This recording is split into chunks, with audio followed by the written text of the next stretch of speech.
Hello, so this is a quick video on how to create a contact sheet in Adobe Photoshop.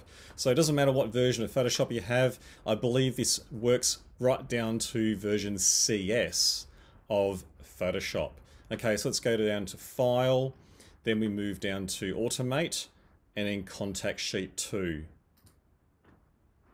What I'm going to use is a folder, and I'm going to choose where the folder destination, or not the destination, where the origin is. So it's going to be my file, my photos, and there's a whole heap of photos that I've taken in one photo shoot, for example. Okay, so open and include subfolders, yes, and group images by folder, yes. Now let's keep on going down here. We have our units in centimeters, and width, I'm going to have this set at, 40, and height I'm going to have it set at 270. Okay, the reason why I've got these as being smaller, not 270, sorry, 27. Used to working in millimeters. Okay, so the reason why I have these smaller than the actual page size and A3 size is due to not having to resize this down when it gets printed. Because remember around the page border we have white. The printer can't print right to the edge. So now resolution, set this up as pixels per inch. Okay, and so it's one thing in our metric world is that pixels per inch is what we usually go by. It's very hard to switch around 2 pixels by centimeter. So 300 is what you want. Color profile, set it to be, you can have it as Adobe RGB. And let's have a look here at how many columns and rows. So columns, I'm going to select, now it depends on what size images you want. All right, so I might have, let's say 8 columns, and I might have 7 rows. And now you can also rotate for best fit if you wish. I choose not to because it's hard to twist the page around and all kinds of things. Use auto spacing, yes.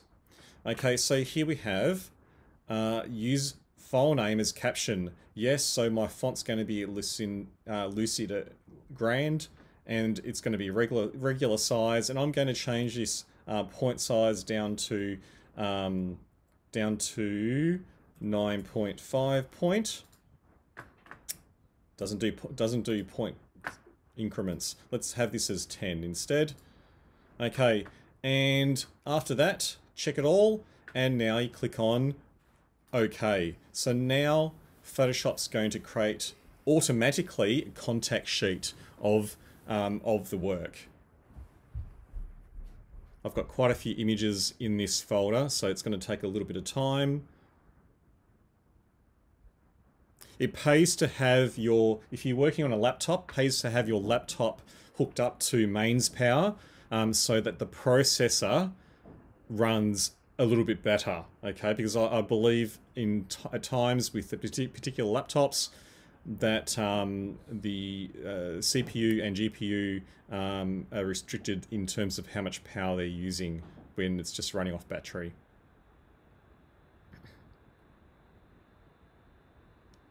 Okay, so I've got one contact sheet so far. You can't see anything until right at the end.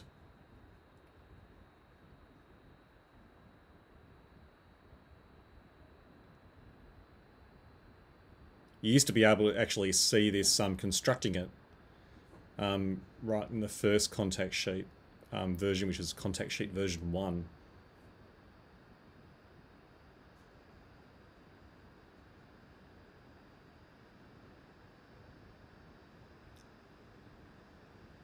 Okay, so I'm just going to press escape so you actually see what it's done. Okay, so it creates a page per Photoshop file, and all you do now is you just simply print your work out. Okay, so if I zoom in, I can see all the contact sheet there of all the photos and the names of the photos. So that's what you need to do if you need to show to your teacher a catalogue of your photo shoot.